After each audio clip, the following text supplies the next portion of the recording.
Hello viewers, कैसे हैं आप लोग। कल हम लोगों ने एक सेशन में जो सिविल ट्रायल होता है उसके 18 स्टेजेस, जो अलग अलग स्टेजेस हैं, वो हम लोगों ने डिस्कस किए थे। हालांकि वो हमने अंग्रेजी भाषा में आप लोगों को समझाने का प्रयास किया, बताने का प्रयास किया। देखिए प्रियजन, जो कानून की भाषा है, जो भारतीय कानून है, उसकी भाषा अंग्रेजी ही है। तो law is written in English only, however we can translate it और we often read it into Hindi. Hindi में भी पढ़ते हैं और हिंदी में भी मुकदमा चलता है, लेकिन ये भाषा तो अंग्रेजी ही है।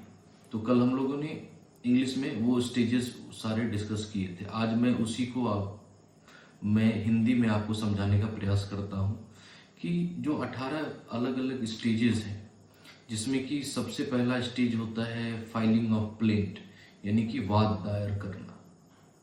फिर उसके बाद जो डिफेंडेंट होते हैं, जो प्रतिवादी होते हैं, उसको समन भेजा जाता है।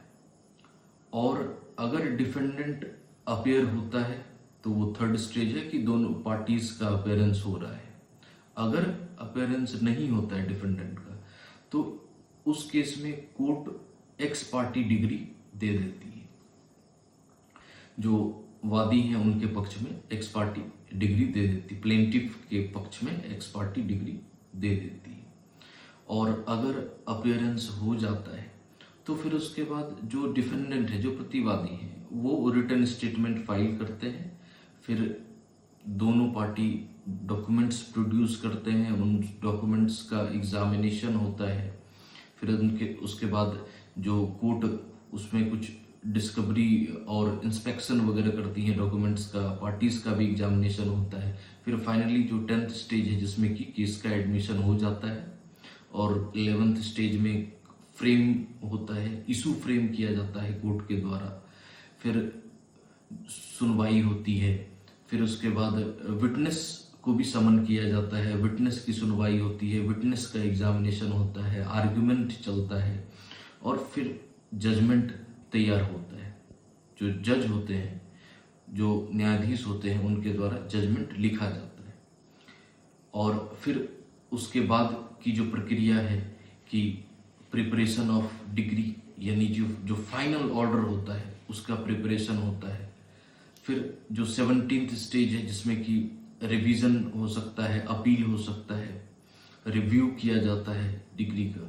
फिर उसके बाद फाइनली जो लास्ट स्टेज, जो 18 स्टेज है, एग्जीक्यूशन ऑफ डिग्री। ये यानी कि जो कोर्ट, जो जज है, जो कोर्ट है, जो न्यायाधीश है, वो फाइनली अपना ऑर्डर पास कर देता है, जजमेंट पास कर देता है। तो इन सब प्रक्रियाओं को समझने के बाद हमारे दिमाग में एक सवाल आता है कि आखिरकार अगर कोई सिविल केस है, कोई मुकदमा है, तो वो मुकदमा दायर कहाँ किया जाए। सपोज कीजिए कि आपका जमीन से संबंधित कोई मामला है, तो उस मामले को लेकर आप सबसे पहले कौन से न्यायालय में जाएंगे, कौन से कोर्ट में जाएंगे।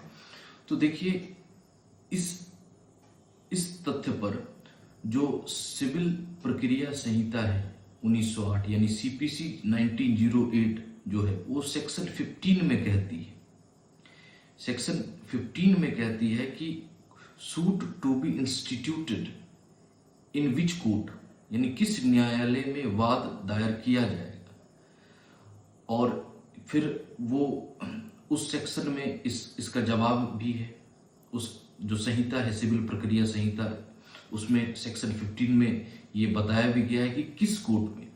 देखिए, suit to be instituted in lowest grade of competent court to try it, means कि जो सबसे निम्न स्तर का जो न्यायालय होगा,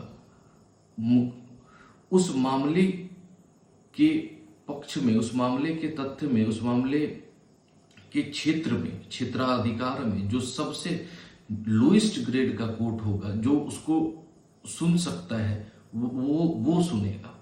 यानी कि आप सिविल मामले को लेकर के सीधा आप सुप्रीम कोर्ट नहीं जा सकते। जो लोएस्ट कॉम्पिटेंट कोर्ट है, सबसे पहले आपको वहां जाना होगा, जो सबसे निचली अदालत है वहां जाना होगा, वहां से आपकी सुनवाई होगी, आपका डिसीजन आएगा, डिग्री होगा, फिर आप अपील कर सकते हैं जो उससे हायर कोर्ट है वहां। तो किसी भी सिविल मामले को लेकर के जो लोएस्ट कॉम्पिटेंट कोर्ट है, यानी कि जो सबसे निचली अदालत है जहां ये मुकदमा सुनी जा सकती है, मुकदमे की शुरुआत वहीं से होगी, वाद वहीं पर दायर होगा। ये सेक्शन 15 सीपीसी में क्लियर है।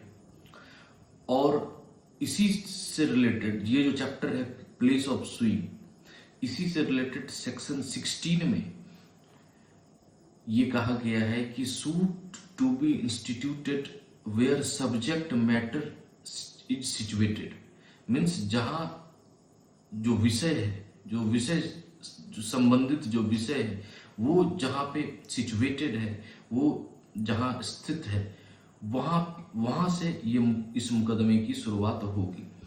यानी कि सपोज कीजिए किसी जमीन का मामला है, कोई इमूवेबल प्रॉपर्टी जो अचल संपत्ति का मामला है, तो वो अचल संपत्ति जहां स्थित है उस क्षेत्र